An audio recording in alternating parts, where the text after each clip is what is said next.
Ada fresh news nih, akhirnya ketahuan juga ya. Kenapa? Karena dalam 16 bulan belakangan nih, harga emas itu naik tinggi ya. Sekarang udah jebol tuh 1,2 juta, bentar lagi mungkin menuju 1,5 juta nih.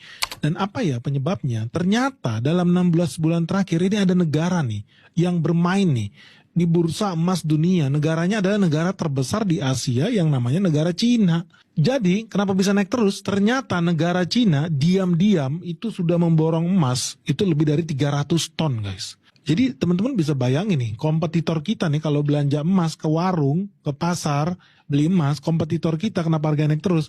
Itu bukan emak-emak dari rumah sebelah tuh, tetangga lu tuh. Yang ngeborong tuh enggak. Yang ngeborong negara Cina bro. Levelnya ton, bukan beli 1 gram 2 gram ya, tapi ton. 1 ton itu 1000 kilogram. 1000 kilogram itu artinya 1 juta gram. Nah itu biar lu dapat kebayangan tuh. Berarti kalau dia beli 300 ton lebih, berarti 300 juta gram. Gila lu kebayang gak ya 300 ton tuh ketimpa emas 300 ton sakit juga kayaknya guys. So teman-teman sekarang udah tahu ternyata Cina lah yang diem-diem memborong emas dalam jumlah ratusan ton dalam beberapa tahun terakhir. Dan sekarang diduga cadangan emas di Cina itu sudah lebih dari 2.200 ton. Lu bayangin, jadi 2.200 ton itu udah di stok nih sama Cina nih. Sekarang dia adalah negara peringkat 6 di dunia yang memegang emas dalam jumlah besar. Jadi posisi hari ini peringkat 1 pemilik emas terbanyak itu adalah Amerika Serikat dengan 8.130-an ton. Peringkat kedua adalah Jerman dengan 3.300-an ton.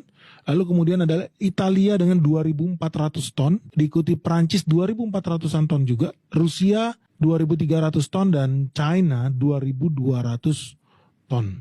Jadi teman-teman bisa tahu, oh sekarang kompetitor kita ya dalam berinvestasi di emas atau kalau teman-teman hobi beli perhiasan, itu udah bukan lagi rakyat biasa nih.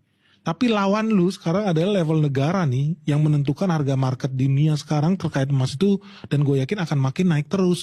Jadi teman-teman jangan heran ketika kemarin gue baca laporan keuangannya Walmart sama Costco. By the way buat yang belum tahu, Walmart sama Costco itu di Indonesia ya kayak toko Indogrosir atau kayak Indomaret, Alfamart lah kayak gitu lah. Pokoknya toko retail di Amerika Serikat yang biasanya jualan barang-barang kebutuhan sehari-hari. Ternyata pertumbuhan tertinggi di sana adalah penjualan emas batangan. Gila nggak? Jadi sekarang orang-orang beli ke toko-toko bukan beli baju dan sayur ya di toko yang sama, mereka malah beli emas batangan. Bahkan di seluruh dunia di Amerika Serikat itu lagi ada peningkatan ketakutan. Nah ini ada hubungannya dengan investasi emas. Kenapa? Karena ketika orang merasa tidak yakin dengan masa depan, uncertainty, itu pertama. Dan yang kedua, orang merasa takut dengan apa yang terjadi masa depan, ini yang akan menyebabkan harga emas naik. Kenapa? Karena emas sepanjang sejarah dibuktikan sebagai